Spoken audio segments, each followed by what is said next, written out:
दोस्तों 18वीं और 19वीं शताब्दी में लगभग दुनिया के अधिकांश देशों पर ब्रिटेन का ही राज हुआ करता था। जैसा कि कहा जाता है कि ब्रिटेन का सूरज कभी भी अस्त नहीं होता था।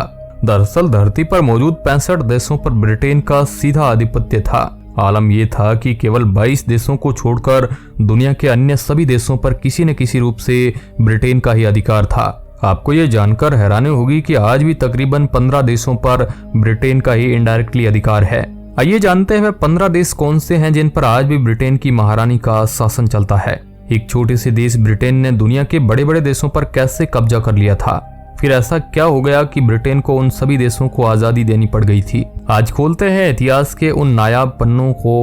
आप देख रहे हैं royal TV India YouTube channel. आज का वीडियो बड़ा ही इंटरेस्टिंग होने वाला है। यदि अच्छा लगता है तो लाइक जरूर करें और चैनल को सब्सक्राइब करें। ब्रिटेन इतिहास का सबसे बड़ा साम्राज्य था। 3.3 करोड़ वर्ग किलोमीटर पर फैला यह साम्राज्य न केवल इतिहास का सबसे बड़ा साम्राज्य था, बल्कि दुनिया के सभी महाद्वीपों पर फैले होने के कारण धरती के 1/3 भूभाग पर फैला हुआ था।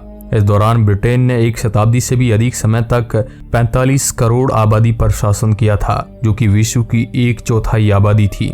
आपको ये जानकर हैरानी होगी कि विश्व की महाशक्ति कहे जाने वाला देश अमेरिका भी ब्रिटेन का ही गुलाम था। इसके अलावा भारत, श्रीलंका, जापान, कनाडा आदि सभी देश ब्रिटेन के ही अधीन थे।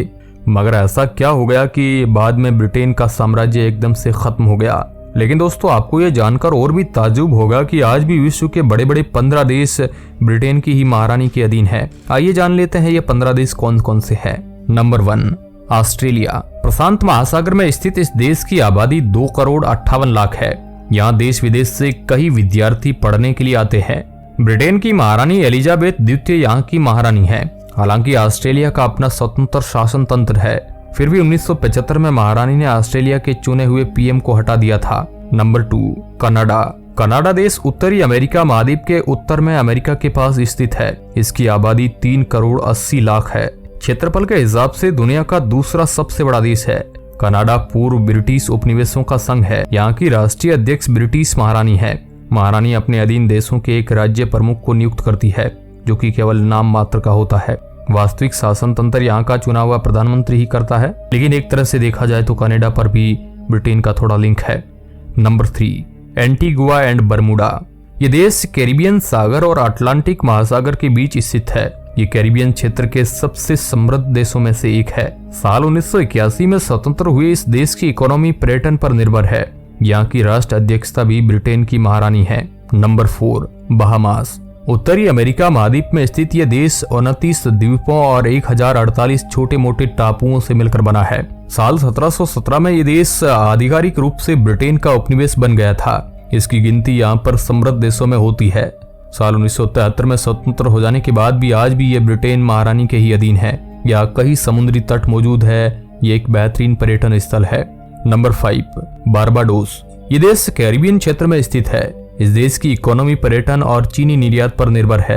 यह देश साल 1966 को अंग्रेजों से आजाद हुआ था, मगर आज भी इस देश का शासनाध्यक्ष ब्रिटिश महारानी ही है। Number 6, Grenada. यह देश भी कैरिबियन सागर में स्थित है। इस देश को मसालों का द्वीप भी कहते हैं। साल 1974 में इसने आजादी पाई थी। फ्रांस ने 17वीं शताब्दी में यहाँ हजारों की संख्या में अफ्रीकन दासों को लाकर बसाया था। आज यहाँ ब्रिटिश महारानी एलिजाबेथ का राज है। Number 7, Jamaica. ये देश भी कैरिबियन सागर का छोटा देश है। साल 1494 में क्रिस्टोफर कोलंबस पहली बार इसे खोजता है और साल 1655 में अंग्रेजों ने इस देश पर अधिकार कर लिया था। 1962 में ब्रिटेन से आजादी पाई थी, मगर आज भी ये ब्रिटेन की महारानी के अधीन है। Number 8, Saint Kitts and Nevis. ये वेस्ट इंडीज का देश है। कैरिबियन सागर में स्थित एकमात्र संघीय देश है। साल 1623 में अंग्रेजों ने अपना पहला कैरिबियन उपनिवेश सेंट किट्स को ही बनाया था। इस देश की जनसंख्या का बड़ा हिस्सा पश्चिमी अफ्रीका के दासों के वंशज का है। Number 9, Papua New Guinea. Australia के पास स्थित यह देश दुनिया की सबसे ज्यादा विभिन्नताओं वाली संस्कृतियों के देशों में से एक है। 1975 में यह देश ऑस्ट्रेलिया से स्वतंत्र हो गया था और आज भी यहाँ की अध्यक्षता ब्रिटिश की महारानी है। Number 10, New Zealand. ये प्रशांत महासागर में स्थित एक देश है जो 2 बड़े द्वीपों और कई छोटे टापुओं से मिलकर बना है। साल 1947 में यह ब्रिटेन से आजाद हो गया, मगर आज इस पर ब्रिटेन महारानी का आधिपत्य है। नंबर 11, सेंट लूसिया, ये कैरिबियन सागर में आने वाला एक देश है। यहाँ आने वाले पहले यूरोपीय फ्रेंच थे। 1935 में फ्रांस ने सेंट लूसिया में अपना उपनिवेश स्थापित कर लिया था। साल 1979 में ये देश फ्रांस से स्वतंत्र हो गया था, मगर आज ये ब्रिटिश महारानी के अधीन है। Number 12, Saint Wilson and Grenadines. कई द्वीपों से मिलकर बना यह देश कैरिबियन सागर में स्थित है। साल 1783 में वारसाई की संधि के दौरान यह देश ब्रिटेन का उपनिवेश बन गया था। साल 1979 में यह देश आजाद हो गया और मगर आज भी यहाँ पर एलिजाबेथ द्वितीय के अधीन है ये। नंबर 13, तवाली। ये दक्षिण प्रशांत महासागर का एक देश है। ये देश कई छोटे मोटे द्वीपों से मिलकर बना है। साल 1978 में यह देश आजाद हुआ था। समुद्र तल से इस देश की ऊंचाई ज्यादा नहीं है, इसलिए समुद्र में समा जाने वाली देशों की सूची में इसका भी नाम है, पर यह देश ब्रिटिश राजतंत्र के अधीन है। नंबर 4, सोलोमन द्वीप समूह। ये देश 900 से अधिक द्वीपों से मिलकर बना है। ये पपुआ न्यू गिनी के दक्षिण पूर्व में स्थित है। यहाँ पर घने जंगल और पर्वत श्रृंखलाएं मौजूद है। साल 1942 में जापान ने इस पर कब्जा कर लिया था, मगर साल 1945 में ब्रिटेन ने पुनः इस पर कब्जा कर लिया। आज यहाँ राजतंत्र है। नंबर 15, बेलिज। ये देश मैक्सिको के पास स्थित है। साल 1862 के दौरान बेलिज ब्रिटिश उपनिवेश बन गया था। यहाँ पर कई प्रकार की संस्कृति और भाषाओं के लोग निवास करते हैं। यह देश कैरिबियाई समुदाय का सदस्य भी है। साल 1981 में यह देश स्वतंत्र हो गया था। यह देश आज भी ब्रिटिश राज के अंतर्गत आता है। आज इन 15 देशों में कुछ देशों की तो स्थिति बहुत अच्छी है, मगर कुछ देश अभी भी बहुत पीछे है।